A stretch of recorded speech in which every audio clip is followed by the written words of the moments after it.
Good afternoon everyone. Update tayo sa ating backyard farming. Supposed to be ang ipapakita ko sana yung yan si Bernice, yung pinaka another breeder natin. So yan, kumana na yung balahibo niya. Kanina kasi namumula yung sa may pinaka ano sa leg niya. So ayun yung pinaka sabi natin understock ito pinaka way na siya ay ready to breeder na siya. Ayun yung pinaka ano niya, palatandaan niya, pinaka understanding natin regarding sa pag-aalaga ng pabo. So ayun, kita nyo naman pulang-pula na. So bakit kung nasabi na talagang breeder na matawag siya, kasi matured na yung ano niya, maturity, nasa stage na siya na talagang siya ay barako na. Ayun, so, kita nyo naman. So usually meron din tayong mga previous na ang tawag doon gagawin din natin sanang barako, but eventually na ibenta natin, pero hindi natin nakitaan ng tulad ng ganito na talagang pulang-pula na yun. So halos kasing edad din ni Bernice yun, nakaunang anak na ay Bonbon, ang ating barakang pabo. Ito kaya iniwan ko to at hindi ko binenta, kasi sa lahat ng naipalabas na sisiw mula nung week old to month old, halos lahat nung napansin ko, ito yung pinakamalaki. So nag-selection tayo.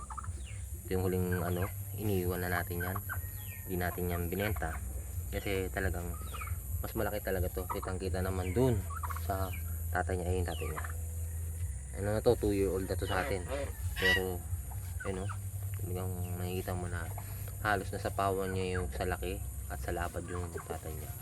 Pero pare-pares lang naman ang kinakain niyan. Feeds is Integra 3000, isang 4000, GMP3, GMP4. So yun. So ngayon nakakulong lang siya doon kasama yung pinaka dating asawa ni Bonbon kasi naglilimlim. So ngayon ginawa natin, kasi medyo napatagal na yung pagkulong niya dun sa area niya. So binuksan natin yon, then hinayaan natin makawala dito si Bernice para kahit papaano makakain siya ng damo. Kasi ang karakter ng pabo usually mas madami yung mas madami yung gusto nilang makain na mga organic na pagkain, mga damo. Yun yung mas gusto nila kaysa sa feeds. Kasi minsan talagang napansin ko this couple of weeks nagsasawa siya sa feeds. So ginawa natin, nilabas natin siya, nakakain siya ng damo, then kinabukasan kumain ulit siya ng feeds. So namimili. So, mas gusto niya talagang mas gusto niya yung balance yung kanyang pagkain, which is nakita din naman natin sa ibang nag-aalaga ng pabo na ganun talaga ang karakter ng pabo. Hindi natin iaasa lagi sa feeds, kailangan the best pa rin na nakakagala sila, nakakain ng kung anong pwede nilang makain yan, insects, mga damo. Yan. So yan, mas maganda nga sana kung meron tayong mga tanim din na gulay na ibibigay natin sa kanila, tulad ng dahon ng kangkong, tapos syempre yung papaya, prutas. Yan, mas maganda, lalo na kasi kinakain nila ito, nakakatulong yun sa kanilang digestive, tapos nakapagpataba din sa kanila.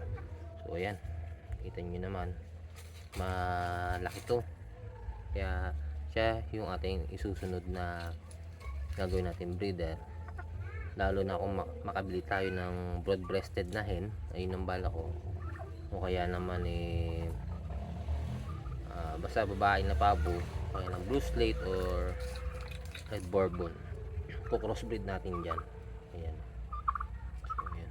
So maganda nga sana lalaki na barako, kaso mahal hindi natin afford.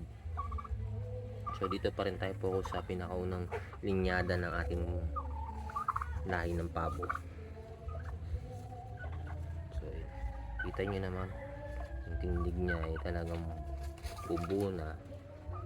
Pero nakaraan mo na rin to, muntik na mag 50-50. Yung kailan nag 12 months siya hindi pa niya kaya si Bonbon. Hindi naman niya nilalabanan, pero ginulpi pa rin siya ni Bonbon. Talagang ito naman dumid nagpaubaya na yun nga, ginulpi-gulpi siya, nagpabaya na lang siya. Buti na lang naagapan natin, at ayun nga dahil doon kaya kinul natin doon at naka-recover na siya. Ngayon, yan na, almost 1 month na rin simula nung nandito siya sa range. Tapos kinulong natin, ngayon binalik natin. Pero may nakaharang naman yan. Mamaya papasok natin uli. Kasi ang purpose lang naman kung bakit natin din siya pinakawala. Kasi nga, ang dami na rin damo dito. So, ayan. Kaya inayaan natin makawala siya para paano magbuwasin yung damo dito sa area natin. Kasi wala na rin tayong kambing.